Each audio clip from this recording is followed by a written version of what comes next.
Hey, what is up, y'all? It's your boy AJ Tripp, and welcome to the Game According to Me podcast, April 2018, the month in sports review.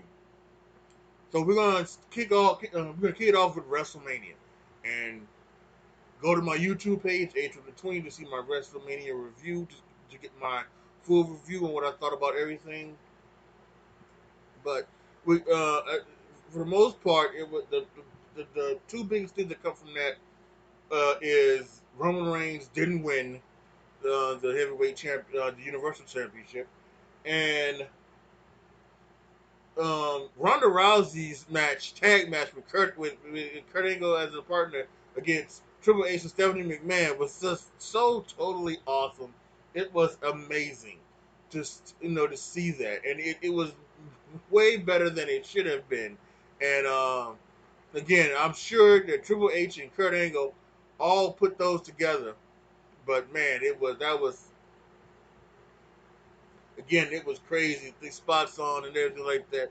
WrestleMania as a whole was meh for me, and part of that was the ending with the whole thing with Roman Reigns not winning and everything like that.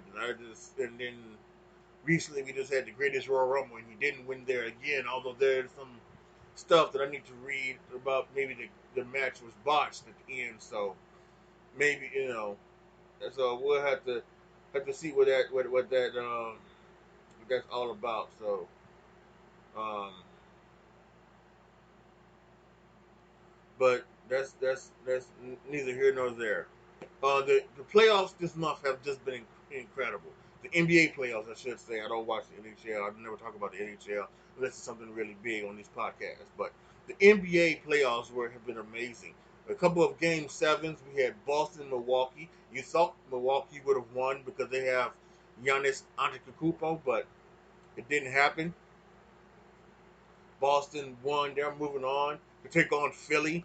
For Philly up beating the Miami Heat. Now Philly is the up and coming team with Embiid and Ben Simmons, and they have a bunch of shooters around there. So that's crazy. That's gonna be a great series. I believe that one is the series that starts tonight. Um, and then we have like so much. Yesterday, LeBron James went to Game 7, and he's never lost the first round. So that still amazes me. And I put out on Twitter a couple nights ago when he hit the game winning shot in Game 5. I just said I hate LeBron. I really don't want to be that guy, but I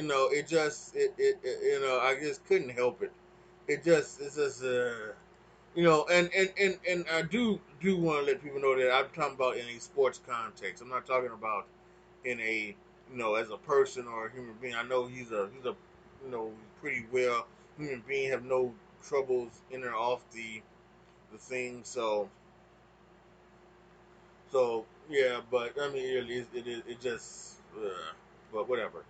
New Orleans Pelicans, they shocked the world, I think, and not by winning, because they probably could have been good enough to win, but they swept the Blazers. I think that was a definitely big thing.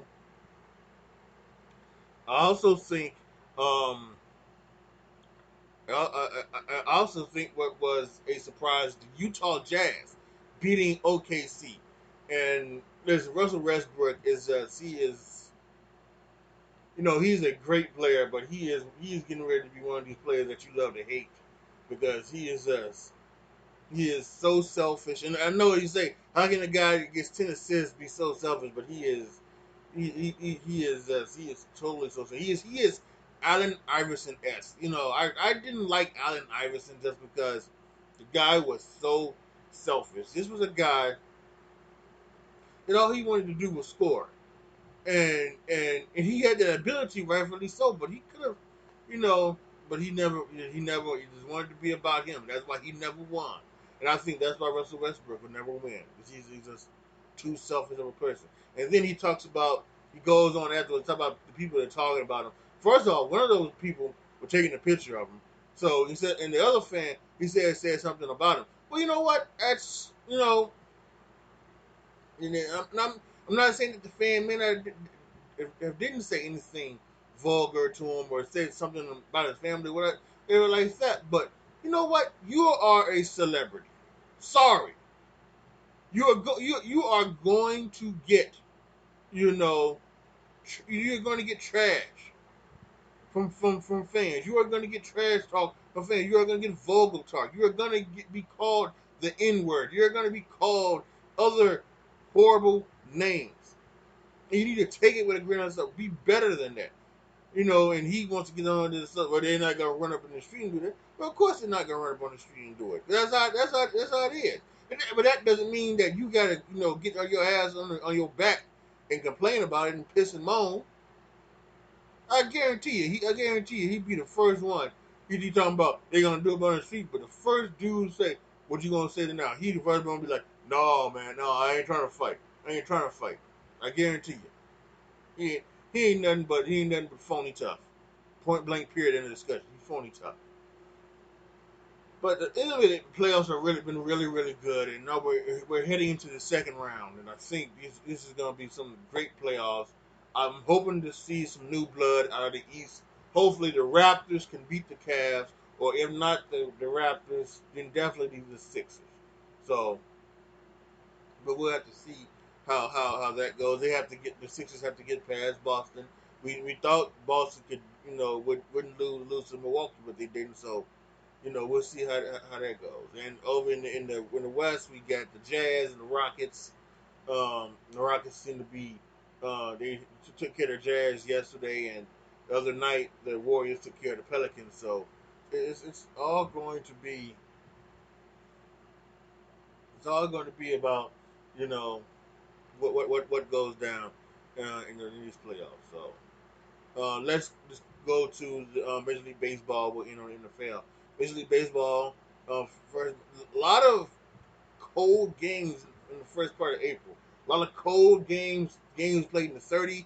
Games played with snow. A lot of postponements, especially for my Chicago Cubs. So always that just ramped up a lot of talk about not only starting games in cities that have domes or in warmer climates, but also maybe the possibility of taking away some games. I would be about that. I really would, and I think I've got the perfect thing. Let me break this down for you here. So what you would do is you would play. Let's just take the Cubs for example, right? Let's just take the Cubs for example. So what you would do is you would, you wouldn't do like you wouldn't play every team. You would play the teams in your in your league, and you would play your interleague rival.